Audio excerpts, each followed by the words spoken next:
Welcome, guys, to the heel turn out of nowhere. We're going to dig deep into, of course, what everybody's been talking about what happened on Saturday night. The Cena heel turn that maybe some people saw coming, maybe some people didn't, but the way WWE orchestrated it, nobody did see that coming. And if you remember the way Cody was presenting himself in the ring, everybody was thinking, this is it. Cody's going to turn. By the way he was maneuvering himself in the ring and the way he was saying stuff to Cena. And then when The Rock came in, you thought it was going to happen with Cody doing it. But it didn't happen. And then it kind of, I don't want to say it almost became obvious, but then you could see that why else would Cena still be in the ring? But he was cheering in the background. But then Travis Scott's standing there, but him and Travis Scott aren't engaging in anything. So then it started to become, okay, either Cody, told The Rock, go F yourself. And then he kept looking at Cena. Nobody was saying anything. But then it looked like maybe it was going to be Cody saying it, but then actually turning on Cena, but that didn't happen. And then the way when they hugged, I knew it from that moment that he was turning because he was able to look at The Rock. So going forward, I think that Cena turning heel is just a swerve. Now hear me out on this. Why it's a swerve to actually lead up to what's really going to happen. Because Cena only has a limited amount of dates. So having him heel right now, it really doesn't make sense because he's not going to be able to be around the whole time. And also playing out that character, I don't know. I don't see it being a long-term thing because of his limited dates. And on top of that, if you guys saw when The Rock did the throat slash, and then he kicked Cody, they were cheering. And this might end up coming to backfire against WWE because people have been waiting for this for so long to cheer Cena. Cena will have to come out before Mania, and to get these people to boo him, he's going to have to talk a lot of trash to them to get them to boo. But also, too, like I said, there have been heels in the past who've done that, but they still get cheered. So this could be something that when they go to Mania, it may not really mean a lot if they're still cheering Cena because this is what people have always wanted the whole time. So this is why I think there could have been a potential long-term story for this down the road, but eventually Cena would have to turn back. But I think they're going to see what's going to happen up till Mania. We have about, I think, 5 weeks, maybe 6 weeks until Mania. I think they're going to see the reaction and understand what's happening and then go off of that and then maybe flip their script of what they want to do. So what I mean by that is I still think there's a swerve coming and this is just a temporary distraction. This is how I potentially see it playing out. One scenario is Cena, Cody, main event. They're going at it. The Rock makes a couple attempts to try to help Cena, but Cena tells him, no, I want to do this on my own. And then how the match ends, just like when I spoke in the first video, this is where The Rock can come in. Referee's knocked out, Cena standing up, Cody's standing on the other side. The Rock grabs a belt or something, and then he looks at Cody, and then he turns and lays Cena out. Let's just say it's the title belt. Tosses it to Cody.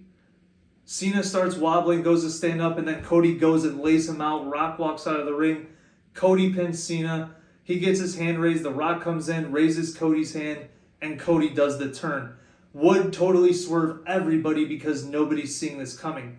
The Cena turn works now because of the Chamber and the weeks going up to Mania. With the lack of viewership from Raw, this could draw ratings. SmackDown's ratings have gone down too. This can draw ratings for SmackDown. But with Cena not being around, they need somebody to be essentially a full-time heel with how stacked the babyface roster is. This is why I see that this could be a swerve of Cody actually turning at Mania. Because this showed that The Rock has backup plans, that he could do whatever at any time to get somebody against him, and also Cody understanding that no matter what, The Rock can make his life hell. Even if his Cena's not there, he could get, and especially someone as big as Cena, to get Cena to go on his side, that this is going to continue to be a problem for Cody, and he'll cave in and do it. The other scenario I see that could happen is this is where the Paul Heyman favor comes into play for Punk. we're looking at, because of the way Rollins cost Punk the end of Elimination Chamber, that it's going to build up to them talking in the ring, whether it's Raw or SmackDown. Then Roman will come out saying, I got receipts for both of you because you cost me Rumble, and Rollins, what you did to me, trying to put me out. And then it turns into a triple threat, but of course it's boring because it's just a triple threat. Even though there's a lot of animosity between everybody, there would need to be something else involved. So why not the winner of this match gets put in the main event? And then that's where Heyman gives his favor to Punk. Punk wins the match, and then The Rock is put in the triple threat. Also Rock again turning on Cena, and then helps Punk. Punk wins the belt, and now Punk is aligned with The Rock. Now, the reason why I see this happening is because of what CM Punk said on Monday Night Raw to Cody when they were in the back, that for him, he would have took the deal. Also, when all of them were out talking about the chamber, Punk said, this is my dream, main eventing WrestleMania. I'm willing to do whatever that I need to do it. Clues being dropped, and that's what WWE's been done with their storytelling, is you have to pay attention to every clue that is out there to understand what's going on, and all these stories happening, that these clues tie into everything. So I could possibly see that happening. Those are two scenarios, but I just don't see the Cena thing playing out long term. And the reason being, so saying that, how can Cena go back to being a babyface with The Rock being there? Like I said, it starts in the ring at Mania. The Rock will keep trying to help him, but Cena says no, and they pull the camera in, and you can hear Cena saying, no, I'm going to do this on my own. I don't need your help for this. I shouldn't have done this. I'm doing it on my own, saying it. And then that gives Cena a reason to be able to turn back babyface, especially if he's taken out by The Rock. Or he tries to swing on The Rock when The Rock tries to get involved, and he might get a couple blows in on The Rock, so then people are cheering because Cena's going back to being babyface. And then that's where Cody can come in and take out Cena. So that's the other scenario I see with Cody in that match too. I know I just said the one part of The Rock coming in and hitting Cena because Cena's refusing his help, but to me that would make more sense to solidify Cena's babyface turn, with him going to a point of throwing blows at The Rock for continuously trying to interfere. And that's where Cody comes in, takes him out, gets the win, Rock raises his hand, and they're together. If they continue this heel run with Cena, how do you do it with him potentially losing if he loses the Mania match? It won't make sense, and I think it waters down the heel turn. So what it looks like is him turning heel, that he's probably going to win the title at Mania. But like I said, with his part-time schedule, that doesn't make sense. My scenario I see for how he wins the belt is he somehow turns back babyface somewhere around SummerSlam after Jey Uso wins the belt. Jey Uso talks to Cena, says, hey, for what you went through, how you stood up to The Rock, plus we were the last two at the Royal Rumble, I got mad respect for you, I'll give you a title shot. And then at SummerSlam, maybe even Survivor Series, because I think it would be a short-lived title run where around that time Cena will be more available for dates to be around more, that it would happen around that time. And then he beats Jey Uso, because now you have Cena as the champ on Raw, you got Cody as the champ on SmackDown, now you have people who help both sides with the ratings. That's how I see it playing out. But hey, listen, with what happened at Elimination Chamber, I don't even know anymore. I'm just giving my predictions. I'm thinking, I don't even know anymore. I really don't know anymore.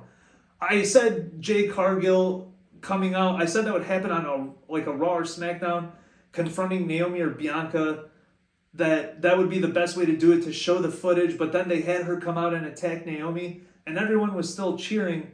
But to me, that didn't make sense, because why are you doing that without actually showing that Naomi actually did this before her attacking her, without everybody being able to see the footage on the screen and then beating the crap out of her? I knew Randy Orton was going to show up and make an appearance, because that's the only way to have him face KO. I predicted that after the match, KO would win, continue to beat down Sami. And I'm mad because when I went to upload my Elimination Chamber predictions, for some reason, when it went to upload, it kept saying loading, and then my phone went into an update, and then it didn't pop up. So it didn't show my thing, and I'm kind of mad because the only thing I really didn't predict right was I thought that Alexa Bliss would win the Chamber. But she didn't. They had Bianca do it. I thought Bianca was going to be involved in somehow, being involved in the Jade Cargill with her getting attacked, but I was wrong about that. The way the Cody match ended, I predicted, like I said in my first video about Cody, I said that there'd be no answer. You wouldn't see anything because they're going to want to keep the audience built up until WrestleMania for Raw and SmackDown to help boost the ratings. But they did that. Totally wasn't expecting that. So at this point, I don't know anymore. I'm guessing, but I've been watching wrestling for 35 years. I would think I'd be able to figure this out now, but WWE's so good now, especially with Triple H keeping everything close to the vest.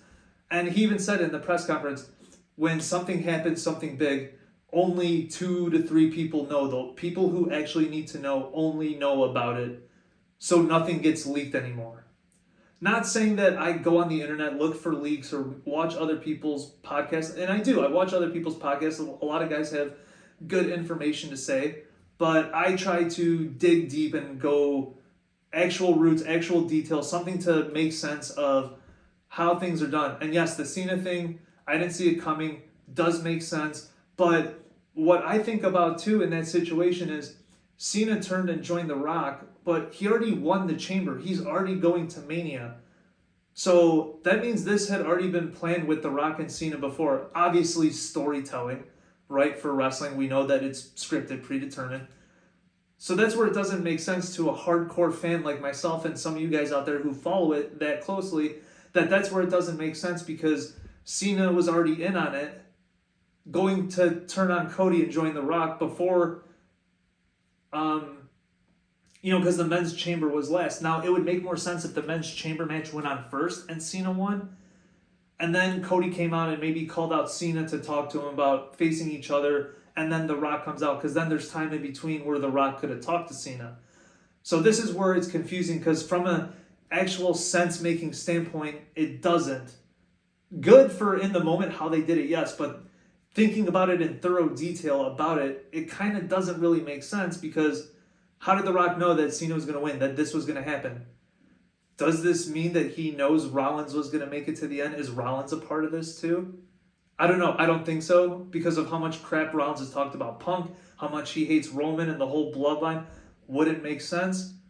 But Cena doesn't make sense. Never give up, this and that, whatever. But I don't know.